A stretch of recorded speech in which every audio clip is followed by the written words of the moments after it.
jenis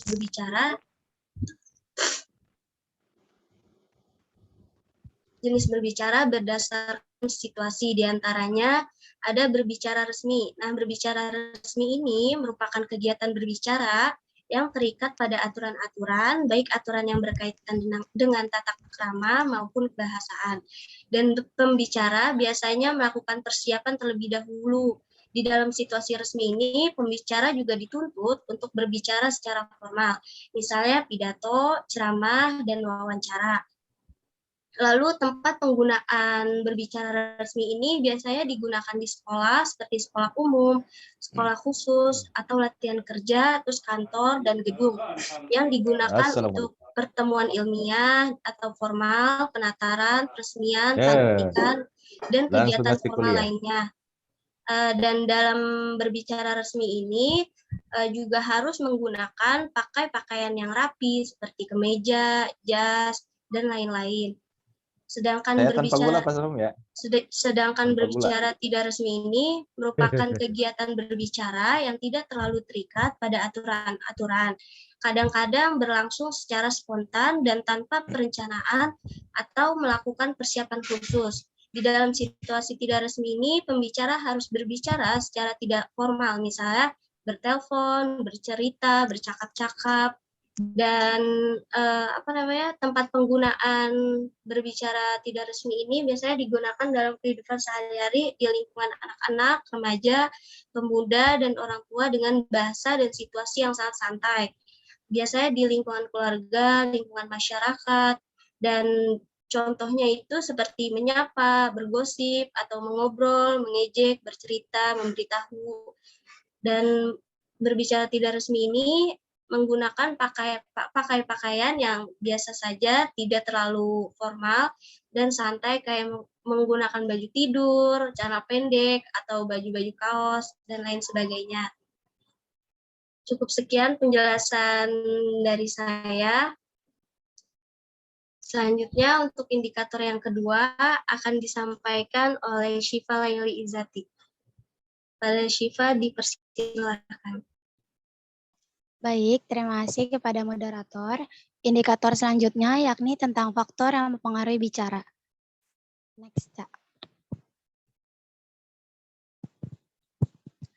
Dalam berkomunikasi, terdapat hal-hal yang mempengaruhi dan menunjang kegiatan berbicara. Hal ini dimaksudkan agar dapat mencapai apa yang diharapkan oleh pembicara. Keterampilan berbicara sangat dipengaruhi oleh dua faktor. Yang pertama ada internal, dan yang kedua ada eksternal. Faktor internal merupakan segala potensi yang ada dalam diri seseorang. Faktor ini meliputi faktor fisik maupun non-fisik, di mana faktor fisik ini merupakan faktor yang menyangkut dengan kesempurnaan organ-organ tubuh yang digunakan dalam berbicara. Di antaranya seperti pita suara, lidah, gigi, maupun bibir. Sedangkan faktor non-fisik ataupun psikis merupakan faktor yang berhubungan dengan kondisi psikologis dan tidak berhubungan dengan fisik. Di antara faktor psikis, yang pertama itu ada keterampilan. Ada kepribadian ataupun karisma. Kepribadian yang dimiliki mempengaruhi cara seseorang dalam berbicara. Yang kedua, ada karakter dan temperamen. Karakter ini merupakan hasil dari cara berpikir dan berperilaku. Karakter dimulai dari pola pikir yang kemudian diwujudkan dalam tindakan, yang bila dilakukan secara terus-menerus akan menjadi suatu kebiasaan. Karakter atau sering disebut juga temperamen merupakan sifat batin yang secara tetap mempengaruhi perbuatan, perasaan, dan pikiran seseorang. Misalnya karakter periang, penyedih, pemberani, teliti, dan sebagainya. Yang ketiga ada bakat. Bakat merupakan anugerah dari Tuhan yang diberikan kepada seseorang. Bakat perlu digali hingga muncul ke permukaan. Karena pada dasarnya, bakat merupakan sesuatu yang telah ada sebelumnya atau sudah ada sejak lahir. Yang keempat, ada tingkat intelijensi. Intelijensi merupakan kemampuan untuk bertindak secara terarah, berpikir secara rasional, dan menghadapi lingkungannya secara efektif. Intelijensi ini juga merupakan suatu kemampuan mental yang melibatkan proses berpikir secara rasional. Dan yang terakhir ada kreativitas. Kreativitas memiliki kedudukan yang hampir sama dengan intelijensi. Kreativitas merupakan salah satu ciri dari berpikir intelijen, karena keduanya merupakan manifestasi dari berpikir kognitif. Berpikir kreatif yang diasah akan mampu memunculkan keterampilan-keterampilan tertentu pada individu termasuk keterampilan berbicara.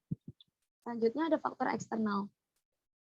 Faktor eksternal merupakan faktor yang berasal dari luar individu yang meliputi tingkat pendidikan, kebiasaan, maupun lingkungan pergaulan.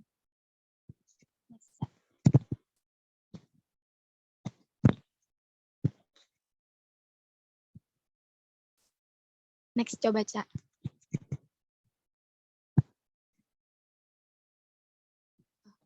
Indikator. Untuk selanjutnya, saya kembalikan kepada moderator. Baik, terima kasih Syifa Lelizati. Cukup sekian pemaparan hasil diskusi dari kelompok 6. Kurang lebihnya mohon maaf. Wassalamualaikum warahmatullahi wabarakatuh. Saya kembalikan ke Anissa Suhana.